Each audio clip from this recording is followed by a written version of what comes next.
ঢিঙৰ যি আচলতে নাৰকীয় ঘটনা, নাবালিকা ধৰ্ষণৰ যি ঘটনা, আমি টাই আহোম যুৱ পৰিষদৰ তৰফৰ পৰা তীব্ৰ ভাষাৰে গৰিহণা দিছোঁ আৰু অসম চৰকাৰকো দাবী জনাইছোঁ, যিকেইজন কালপ্ৰিটে, যিকেইজন নৰভিক আছে এই কাম কৰিছে, তেওঁলোকক কঠোৰতম শাস্তি, ফাঁচীতকৈ কঠোৰ যদি শাস্তি আছে এনে শাস্তি দিবলৈ আমি দাবী জনাইছোঁ।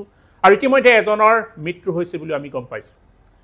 আৰু আমিও এই ঢিঙৰ দৰে ঘটনা, যি নামনি অসম বা মধ্য অসমৰ দৰে ঘটনা উজনি অসমত নহ'বৰ কাৰণে এই মিয়াসকল, যি মিয়া মুছলমানসকলক যিসকল ব্যক্তি বা যিসকল প্ৰতিষ্ঠানে উজনি অসমলৈ আমদানি কৰি অনা হৈছে, বিভিন্ন প্ৰতিষ্ঠানত নিয়োগ কৰিছে, বিভিন্ন কামত নিয়োগ কৰিছে, বিভিন্ন খেতিপথাৰত নিয়োগ কৰিছে, আমি তেওঁলোকক অতি শীঘ্ৰেই দাবী জনাইছোঁ যে এই মিয়াসকলে অতি শীঘ্ৰেই ইয়াৰ অসমৰ পৰা, উজনি অসমৰ পৰা বিতাড়িত কৰিব লাগে। বিভিন্ন প্ৰতিষ্ঠানত কাম কৰি থকা যিসকল মিয়া মুছলমান, তেওঁলোকক ইয়াৰ পৰা বহিষ্কাৰ কৰিবলৈ আমি দাবী জনাইছোঁ। আৰু এই ক্ষেত্ৰত আমি 7 দিনৰ সময়সীমা বান্ধি দিছোঁ।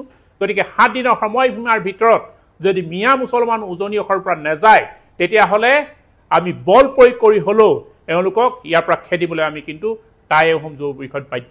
আৰু এখেতৰ লগতে আমি এটা কথা স্পষ্টকৈ জনাব বিচাৰিছোঁ যে এই মিয়া মুছলমান যি আমাৰ উজনি অসমৰ সংগঠনকেইটাই 7 দিনৰ ভিতৰত তেওঁলোকক ইয়াৰ পৰা বিতাড়িত কৰাৰ সিদ্ধান্ত গ্ৰহণ কৰিছিল।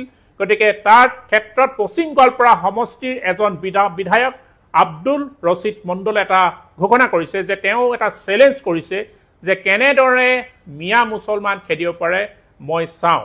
গতিকে আমি টাইপাৰ পৰা স্পষ্ট কৰিছোঁ যে অসমখন আচলতে মিয়াৰ অসম নহয়, মিয়াৰ আচলতে ৰাজ্য নহয়, এইখন চাউলুং চুকাফাৰ গঢ়া বৰ অসম, সোণৰ অসমৰ অসম হয়। গতিকে আমি এটা কথা দাবী জনাইছোঁ যে আব্দুল ৰছিদ মণ্ডলে যিমান অসমৰ মিয়া আছে তেওঁ নিজৰ পশ্চিম গোৱালপাৰা সমষ্টিত ৰাখক, তেওঁ নিজৰ ঘৰ ভেটি মাটিত ৰাখক, কিন্তু উজনি অসমত কোনো স্থান নাই।